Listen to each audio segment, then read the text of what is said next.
Hello everyone, hey I am back with another video lecture. और आज हम जिस टॉपिक को डिस्कस कर रहे हैं वो हमारे पास है एक केस स्टडी। ठीक है, इकोनॉमिक्स में एक केस स्टडी जब हम डिस्कस कर रहे थे ना, तो बेसिकली हमें एक डिटेल कंपैरिजन, एक डिटेल चीज़ मिली होती है। मतलब आपको कोई केस बताया किसी ने, ठीक है, या आपके पास कोई केस आया और उसको आपने डिटेल में स्टडी किया। ठीक है, तो ये डिटेल जो होती है बेसिकली केस स्टडी कहलाती है।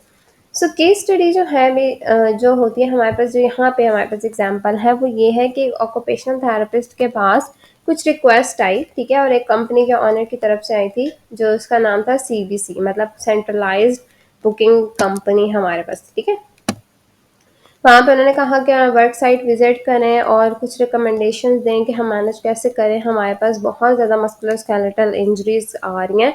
और उनका बिगेस्ट कंसर्न ये था कि उनकी सिर्फ इंजरीज नहीं थी बल्कि उनकी कॉस्ट बहुत इंक्रीज हो रही थी, क्योंकि हमारे पास मस्कुलोस्केलेटल इंजरीज इंक्रीज हो रही थी। इन्होंने क्योंकि ऐसा प्रॉफिटेबल प्लान दिया हुआ था, लाइक वो अपॉइंटमेंट्स या हर चीज़ जो थी वो सब कुछ अपने एम्प्लॉयज़ को दी हुई थी उन्होंने, कि वो फ्री करवा सकते, 24 आवर्स जो थी बुकिंग सर्विसेज जो थी वो कंपनी के ऊपर आती थी, ठीक है। अब ये था कि उन्होंने कहा कि सीबीसी के एम्प्लॉयज़ थे 100, ठीक है, और उनके पास 24/7 जो थी वो बुकिंग सर्विसेज थी, जो लाइक इस तरह से थी। अब हमारे पास जो बात है कि वहाँ पे उन्होंने कहा कि हमारे पास जो पेशेंट हिटसेल्फ था, ठीक है, या जो वहाँ पे एम्प्लॉयज़ थे, ठीक है, वहाँ पे उन्होंने कहा at CBC all office workers are required to rotate office duties, ठीक है। अब उन्होंने कहा वहाँ पे रोटेशंस होती थी ऑफिस ड्यूटीज़ की, ठीक है, कि 12 आवर्स में वो रोटेट करते थे, 12 आवर्स में वो शेड्यूल चेंज करते थे। 3 डेज ऑन होते थे, ऑफ होते थे, 3 नाइट्स ऑन होती थी, 3 नाइट्स ऑफ होती थी। तो 12 आवर्स के ना शेड्यूल की शिफ्ट थी, ठीक है। तो उनकी मेजर जो थी वो ये बात थी। तो अब हमारे पास क्या था कि डिस्पाइट ऑल ऑफ दिस क्या हुआ कि हमारे पास सारी चीज़ें, कंसर्न्स जो थे उन्होंने देखे, उन्होंने चीज़ों को चेंज करने की कोशिश की, ठीक है। अब ड्यूटीज़ जो थी उनके पास मेजरली क्या थी, कंप्यूटराइज शेड्यूलिंग जारी होती हैं, बुकिंग कर रहे थे अपॉइंटमेंट्स की, कंपनीज की ऑर्गेनाइजेशंस में काम कर रहे थे, नेशनल इंटरनेशनल नेटवर्क्स थे, इन्वॉइसेस थी, बिलिंग क्लाइंट्स थे, मैनेज कर रहे थे टेलीफोन इंक्वायरीज को, कस्टमर केयर रिलेशंस। मतलब आप ये कहो ज़्यादा कंप्यूटराइज वर्क था जिसमें आपने इनवॉइसेस ऐड की, बिलिंग क्लाइंट्स ऐड किए, सारी चीज़ें थी, टेलीफोन इंक्वायरीज थी। तो सब मेजरली उनका क्या था कि उनका काम ऐसा था कि बहुत ज़्यादा उनकी बॉडी का यूज़ था उसमें, ठीक है। सेकेंड वन वॉज दैट कि शायद उनका जिन लोगों का कंप्यूटराइज वर्क ज़्यादा था वो कम, उनके लिए मस्कुलर स्केलेटल इंजरीज डिफरेंट थे, जिनका बेसिकली वर्क ज़्यादा था आपके पास क्लाइंट्स के साथ, उनके साथ अलग तरीके से थी। तो मेजरली सारी चीज़ें आ रही थी। अब जब उन्होंने डिस्कवर की ना, तो उन्होंने सबसे पहली चीज़ जो हमने देखी, हमने विजिट किया, थेरेपिस्ट ने जब देखा, तो उन्होंने ये डिस्कवर किया कि कंपनी ने ना कुछ परचेज की थी, न्यू ऑफिस इक्विपमेंट्स लिए थे, ठीक है, ताकि वो पेशेंट्स सॉरी ताकि वो अपने एम्प्लॉयज़ के कंफर्ट को इम्प्रूव करा सके, ठीक है। मेजरली उसका एम ये था कि मस्कुलोस्केलेटल स्ट्रेन्स को कम कर सकें, इन्हेंस कर सकें प्रोडक्टिविटी को, प्रोडक्टिविटी जो थी अच्छी होनी चाहिए। लेकिन जब हमने देखा तो इसका उससे फ़ायदा कुछ नहीं हुआ, प्रोडक्टिविटी अनचेंज रही, बल्कि इंजरी रिलेटेड एब्सेंसेस और हाई होने लग गई, ठीक है।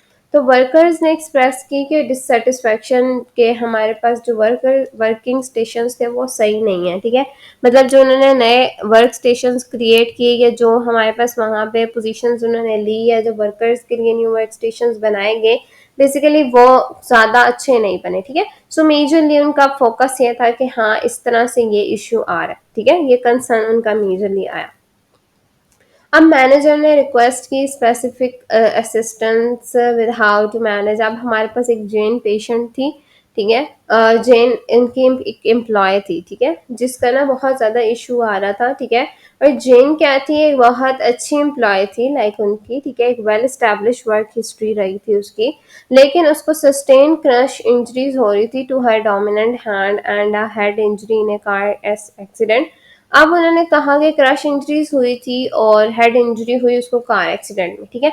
अब उसका जो चैलेंज था ना वो ये था कि उसकी सेंसेशंस कम हो गई थी, कोऑर्डिनेशन इतना अच्छा नहीं रहा था हैंड का, ठीक है। तो उसके केस में ये था कि उसकी विजुअल परसेप्शन भी अच्छी नहीं रही थी। तो उन्होंने रिक्वेस्ट किए कि आप जो है ना बेसिकली ना वो उसकी बेसिकली जो आइज़ का इफ़ेक्ट था वो भी आ रहा था, उससे हैंड से काम नहीं हो रहा था, ठीक है? उसकी सेंसेशन डिस्टर्ब हो गई थी। तो उसने रिक्वेस्ट की कि मुझे अवॉइड किया जाए शिफ्ट वर्क, ताकि मैं रिटर्न टू वर्क चैलेंज को कोप अप कर सकूँ या पोज़ कर सकूँ, ठीक है?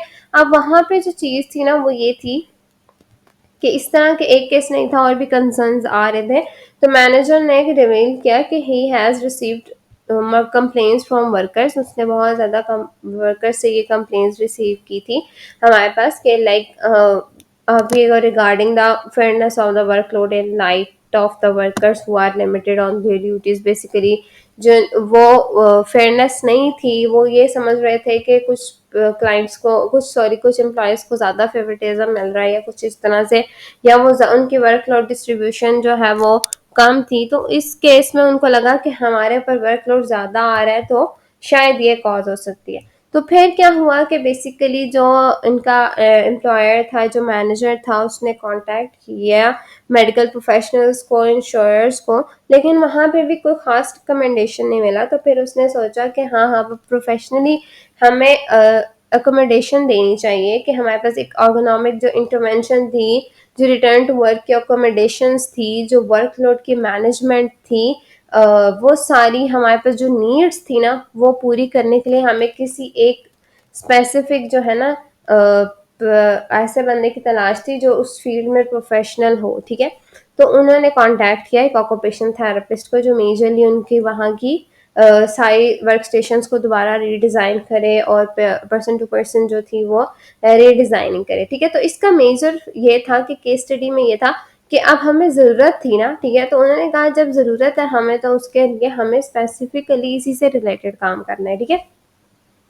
तो असिस्टेंट चाहिए थी, और असिस्टेंट्स जो थी वो बेसिकली हमने या सॉरी ऑक्यूपेशन थेरेपिस्ट ने दी उनको, तो ताकि जाके वो एक प्रॉपरली एक वर्क स्टेशन से डिज़ाइन करे, ताकि मस्कुलोस्केलेटल रिलेटेड जो इंजरीज हो रही थी उसको प्रिवेंट किया जाए, ठीक है? सिंपल सी केस स्टडी थी कि हमारे पास कुछ उनके वर्कर्स थे जिनके पास मस्कुलोस्केलेटल इंजरी ज़्यादा हो रही थी।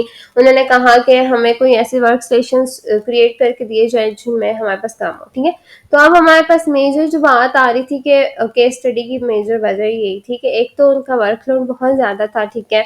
सेकंड वन वाज दैट कि जो उनके वर्कर्स थे उनकी जो स्पेसिफिकली रीडिज़ाइन करनी पड़ेगी थी, लाइक था ऑक्यूपेशनल थेरेपिस्ट को हर चीज़ रीडिज़ाइन करनी पड़ी थी, क्योंकि उन्होंने जो नए इक्विपमेंट्स मंगवाए थे, या जो नए उनका फर्नीचर था, या जो आपकी नए चेयर्स, टेबल्स या वर्क स्टेशन थे, वो प्रॉपर नहीं थे, ठीक है? तो उसकी वजह से काफ़ी ज़्यादा उनको इश्यूज आ रहे थे कि किस तरह से रीडिज़ाइन की जाए, ठीक है? सो मेजरली उनके पास ये चीज़ें आ रही थी, ठीक है? अच्छा, हमने लास्ट टॉपिक में डिस्कस किए थे, हमारे पास एक टेबल डिस्कस किया था जो हमारे पास था basically principles of client centred practice, ठीक है? उसमें से हम स्टार्ट करते हैं सबसे पहले प्रिंसिपल को डिटेल में डिस्कस करने के लिए, जिसमें था enchanting participation enacting participations and partnering throughout the process, ठीक है? सो मेजरली जो हमारे पास सारा कॉन्सेप्ट है ना वो इन प्रिंसिपल्स की बेसिस पे स्टार्ट होता है, ठीक है? अब हमारे पास जो मेजर चीज़ आ रही है ना इसमें, वो ये है कि एक क्लाइंट सेंटर्ड अप्रोच हमें जो चाहिए, ठीक है? उसमें कोलैबोरेशन होता है बहुत ज़्यादा चीज़ों का, ठीक है? एक थेरेपिस्ट का, एक क्लाइंट का, एक वर्क प्लेस पार्टीज़ का, एम्प्लॉयर्स का, एक्सटर्नल एजेंसीज जैसे यहाँ पे इंश्योरर्स वगैरह बताए हुए हैं, ठीक है? इन सब का, ठीक है? ये एम्फेसाइज करता है एक share responsibility and decision making, ठीक है?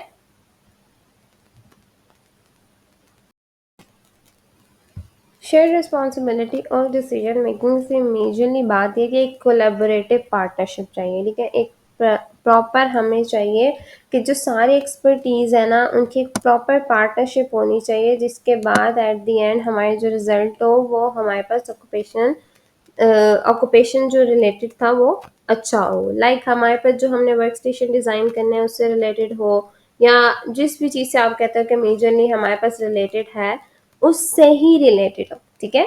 मतलब आप सिंपल सी मैं आपको बात बताती हूँ कि हमारे पास अगर एक पेशेंट है, ठीक है? और एक पेशेंट ऐसा है जिसको कार्पल टनल हुआ है, जैसे हम पहले भी डिस्कस कर चुके हैं, तो मैंने उस क्लाइंट से उस स्पेसिफिकली उस एम्प्लॉय से डिस्कस करनी है इस चीज़ को, फिर डिज़ाइन करना है वर्क स्टेशन, ठीक है। इसी तरह से वहाँ पे मुझे मैक्सिमम लोगों का, अब इस तरह से बहुत ज़्यादा चीज़ें जो होती हैं वो जाहिर सी बात है हमारे पास बहुत ज़्यादा टाइम लेती है, टाइम कंज्यूमिंग होती है। तो यहाँ पे एक सारी चीज़ों का ना कंबाइन हम लोग काम करते हैं, सब मिल के काम करते हैं, ताकि हमारे पास जितना हो सकता है सारे कंबाइन काम करेंगे तो काफ़ी हद तक वर्कलोड कम होता है, टाइम बचता है और आप जल्दी जो होते हो अपने चीज़ों को इम्प्लीमेंट कर सकते हो, ठीक है। तो इसका मतलब हमें एक शेयर्ड रिस्पॉन्सिबिलिटी और डिसीजन मेकिंग करनी है कि हमारे पास जो रिस्पॉन्सिबिलिटी हमें मिली है और हमने उसके ऊपर डिसीजन कैसे लेना है वो एक पूरी डिटेल में होना चाहिए, ठीक है। फिर हमारे पास एक शिफ्ट होना चाहिए एक्सपर्टीज का, थेरेपिस्ट से क्लाइंट से, क्लाइंट एक्टिवली पार्टिसिपेट करे, अर्गोनॉमिक की रिस्क को सेट करे, गोल्स को, मेजरली उसका सारा काम ये होना चाहिए, ठीक है। थेरेपिस्ट ने अपने क्लाइंट को फुली इन्वॉल्व करना है, ठीक है, ताकि हमारे पास जो अर्गोनॉमिक रिस्क हमें आइडेंटिफाई हो रहे हैं या जो हम सेट कर रहे हैं गोल्स, उसमें क्लाइंट्स एक्टिवली पार्टिसिपेट करें, ताकि हमारे पास यहाँ पे कोई गलती की गुंजाइश ना रहे ज़्यादा, ठीक है। मतलब आप कोशिश करते हो कि आप एक ऑक्यूपेशन थेरेपिस्ट इस तरीके से डिज़ाइन करते हैं कि लाइक कोई हमारे पास कोई इशू ना रहे, ठीक है। तो ये मेजरली जाहिर सी बात है ज़्यादा रिलेटेड ऑक्यूपेशनल थेरेपिस्ट से है, तो फिजिकल थेरेपिस्ट जो होते हैं बेसिकली इंजरीज को प्रिवेंट करने में गाइडेंस देते हैं ज़्यादातर मेजर चीज़ों में, लेकिन ज़्यादातर रोल जो होता है यहाँ पे ऑक्यूपेशनल थेरेपिस्ट का ही होता है, ठीक है। फिर हमारे पास चीज़ आती है कि हमारे पास के क्लाइंट्स जो होते हैं इन्वॉल्व की, शेयर रिस्पॉन्सिबिलिटी की, इम्प्लीमेंट करिए, हमने गोल्स, फिर हमने शेयर की अकाउंटेबिलिटी को, ठीक है, हम आइडेंटिफाई करते हैं ना बेसिकली क्या वर्कर्स की नीड्स क्या है, उसकी कमिटमेंट्स क्या है, फिर हम उनको डिज़ाइन करते हैं, ठीक है। तो इस तरह से मेजरली हो रहा है। अब हमारे पास आती है कि हम शेयर करते हैं रिस्पॉन्सिबिलिटी अकाउंटेबिलिटी की, जिसकी हमने बात की, उसमें हम इन्वॉल्व करते हैं जॉइंट एफर्ट्स, ठीक है। हम एडमिनिस्ट्रेटिव एक्टिविटीज़ को भी इन्वॉल्व करते हैं, लाइक हम मीटिंग जो हमें चाहिए, एजेंडाज को सेट करते हैं, हमें फीडबैक्स क्या चाहिए उन रोल्स के ऊपर, रिस्पॉन्सिबिलिटीज़ क्या है, इन पे काम करते हैं, ठीक है। फिर हम एक पार्टनरिंग स्किल्स बनाते हैं, डेवलप करते हैं कि थेरेपिस्ट ने वर्कर्स या वर्क प्लेस ग्रुप्स को कैसे इम्प्रूव करवाना है, ठीक है। हमारे पास था, अब हमने जाहिर सी बात की ना कि हमारे पास फीडबैक को हमने रिसीव किया, सारी चीज़ें की, ठीक है।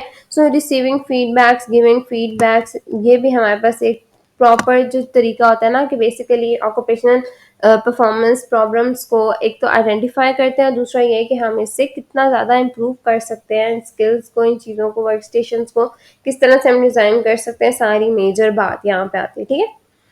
सो मेजरली हमारे पास ये था। अब थेरेपिस्ट क्या करते हैं कि हेल्प करते हैं वर्कर्स को, वर्क प्लेस को, ग्रुप्स को, वर्क प्लेस ग्रुप्स जो उनके बने हुए होते हैं उनको इम्प्रूव कराने के लिए, उनके कॉन्फिडेंस को, उनकी स्किल्स को, कि वो किस तरह से अपने बेसिकली फीडबैक दे सकते हैं ऑक्यूपेशनल परफॉर्मेंस से रिलेटेड, ठीक है। यही हम मेजर बात करें। फिर क्या करता है थेरेपिस्ट जो होता है ना क्या करता है कि जाहिर सी बात है ये सारी वर्कर्स की तो हेल्प कर दी, ठीक है। अब एक लीडरशिप रोल में भी आना होता है थेरेपिस्ट ने, ठीक है। उनको एजुकेट करना है, ऑर्गेनाइजेशंस में उनके बेनिफिट्स बताने हैं, किस तरह से काम होगा, अर्गोनॉमिक प्रॉब्लम सॉल्विंग कैसे होगी, कोलैबोरेट करना है उनके साथ, उनको बेनिफिट्स से आइडिया दिलवाना है कि किस तरह से ऑर्गेनाइजेशंस को ये बताना है कि उनके बेनिफिट्स क्या हैं अगर आप एक बेसिकली प्रॉपर एजुकेशन या आप प्रॉपरली अगर हर चीज़ को डिज़ाइन करते हो, तो मेजरली हमारे पास ये चीज़ आती है कि अगर थेरेपिस्ट जो है लीडरशिप रोल में आता है तो मेजरली वो कैसे काम करता है, ठीक है। ये मेजर बात आ रही थी कि किस तरह से काम करता है। फिर इम्पॉर्टेंस भी हम बताते हैं कि वर्कर की मैनेजमेंट की, वर्कर्स मल्टीपल पर्सपेक्टिव्स पे उनका कैसे काम है, इसकी भी एम्फोसिस करवाते हैं, ठीक है। सो मेजर सारी बात जो है ना घूम फिर के इधर ही आ रही है, ठीक है। सो मेजरली हमारे पास ये चीज़ें आ रही थी, ठीक है। फिर हमारे पास उन्होंने दोबारा से सीबीसी वाली एग्जांपल को थोड़ा सा डिस्कस किया कि हमारे पास सीबीसी की जो एग्जांपल थी वो क्या थी, कि हमारे पास जो पेशेंट था या जो हमारे पास सीबीसी में जो हमारे पास वर्कर्स थे, ठीक है, वहाँ पे कैसे हमारे पास इश्यूज आ रहे थे, ठीक है। तो हमारे पास अब उन्होंने ना थोड़ा सा आपको ये चीज़ बता दी कि हमारे पास अगर इफेक्टिव कोलैबोरेशन होती है ना तो एविडेंस जो होता है वर्कर मैनेजमेंट का वो काफ़ी अच्छा आता है, अर्गोनॉमिक की मैनेजमेंट अच्छी होती है। फिर बिल्डिंग कैपेसिटीज़, अब अगर वर्कर्स नेसेसरी हैं, वर्क ग्रुप्स हमें चाहिए, स्किल्स इफेक्टिव होंगी तो हम प्लान्स को अच्छे वैल्यूएट कर सकते हैं, ठीक है। सो सीबीसी की एग्जांपल में सिंपल सी उन्होंने बात ये की कि थेरेपिस्ट असेस करता है पहले नॉलेज ऑफ वर्कर्स के, उनकी कितनी नॉलेज है, ठीक है।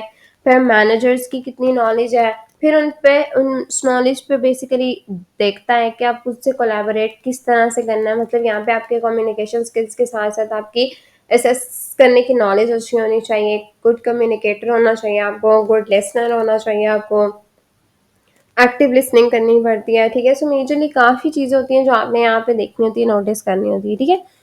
सो ये हमारे पास चीज़ थी। फिर उसने कहा कि कोलैबोरेट किया, फिर हमने लाइक प्रॉब्लम सॉल्विंग स्ट्रैटेजीज निकाली, इनिशिएट की इंफॉर्मेशंस को, एक्सचेंज की मीटिंग्स, फिर हमने प्रमोट की एंगेजमेंट कि हमने किस तरह से काम करना है, पार्टनरशिप्स को प्रमोट किया, और ये सारी चीज़ें थी, ठीक है? अब जाहिर सी बात है ये सारी चीज़ें तो मैंने आपको जैसे बताई ना कि हाँ हमने करनी है, इस तरह से होंगे, आइडेंटिफाई किया कि किस तरह से वो एक जो हमारे पास एक बंदा है वो किस तरह से प्रॉपर्ली कंट्रीब्यूट कर रहा है किसी ग्रुप में, ही और शी किस तरह का कंट्रीब्यूट कर रहे हैं, वर्कर्स हैं या मैनेजर्स हैं, एवरीथिंग, ठीक है, रिलेटेड दैट। अब एक थेरेपिस्ट ने ना अपनी स्किल्स पे किस तरह से काम करना है ये भी बेसिक बहुत ज़रूरत है, ठीक है? As a therapist you may need to become more aware of your own partnering skills and approach to collaborative care, ठीक है? ये मेजरली आपका काम होना चाहिए कि आपको पता हो कि किस तरह से अपने काम करना है, मेजर अपनी स्किल्स पे काम करना है, मतलब सेल्फ रिफ्लेक्शन रखनी है, ठीक है? मतलब आप अपने अपने आप को असेस करना है कि मेरी पार्टनरिंग स्किल्स कैसी हैं, ठीक है? मैं कैसे किसी से कोलैबोरेट करता हूँ तो मेरा कैसा है, मैं मेरा कॉन्फिडेंस कैसा है, मेरा आईडी एरिया ऑफ कॉन्फिडेंस कैसा है, मेरे एक्सपीरियंसेस कैसे हैं, और मैं किस तरह से इन स्किल्स को यूज़ करके एक इफेक्टिव पार्टनरिंग प्लान बना सकता हूँ अपने अपने पार्टनर्स या अपने जो मैनेजर्स हैं, जो बेसिकली जो आपके पास आया है कोई ऑर्गेनाइजेशन का मैनेजर या वो, उसके साथ आपने कैसे पार्टनरिंग करनी है, बेसिकली ये सारी चीज़ें उसके ऊपर है, ठीक है? लेकिन ये ज़्यादातर फोकस क्योंकि मेनली आपके पास ऑक्यूपेशन थेरेपिस्ट के फिजिकल थेरेपिस्ट का रोल है यहाँ पे, पर बहुत मिनिमम लेवल पे होता है, ठीक है? सो मेजरली यहाँ पे फोकस जो होता है ना वो ऑक्यूपेशनल थेरेपिस्ट की तरफ है, इसलिए यहाँ पे हम बहुत ज़्यादा डिटेल से डिस्कस नहीं करते। मैंने आपको बेसिक ओवरव्यू दे दिया कि सारा काम जो है ना आपके पार्टनरिंग कैसी है, आप वर्कर्स के साथ कैसे हो, आपकी स्किल्स कैसी होनी चाहिए, सारा इसके ऊपर है, ठीक है?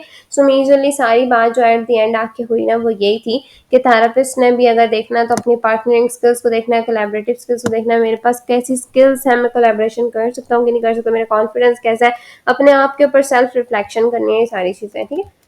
सो अब रिस्पेक्टिंग एंड एनेबलिंग चॉइसेस और नीड्स और नॉलेज हम नेक्स्ट में स्टार्ट करेंगे। So thanks for watching. अगर कोई चीज़ समझ नहीं आए तो कमेंट सेक्शन में आप पूछ सकते हो, लेक्चर काफ़ी डिटेल्ड हो जाता है तो फिर इसलिए शॉर्ट करते हैं, ठीक है?